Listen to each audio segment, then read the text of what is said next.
IELTS speaking tips. Same question, different band scores. What's your favorite dish to cook or eat? Band 5. Answer. I like cooking pasta because it is easy and quick to make. I usually add some cheese and sauce, and it tastes good. I cook it many times in a week.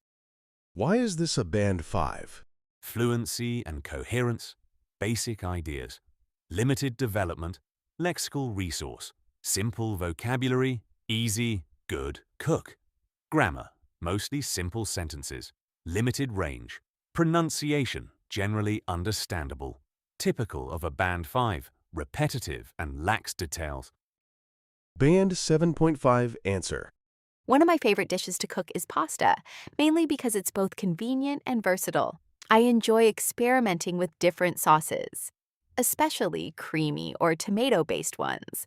It's also quite satisfying to prepare something tasty without spending too much time in the kitchen. Why is this a band 7.5? Fluency and coherence, well organized with clear ideas, lexical resource, good range, versatile, experimenting, satisfying. Grammar, mix of complex and simple structures. Pronunciation, clear with natural rhythm. Typical of a band, 7.5, some flexibility and detail, minor limitations. Band 9. Answer. I'd say my favorite dish to cook and eat is pasta, largely because of its incredible versatility. I enjoy experimenting with a variety of ingredients, from rich, creamy sauces to lighter herb-infused options. There's something quite rewarding about transforming simple ingredients into a well-balanced and flavorful dish. Why is this a band 9?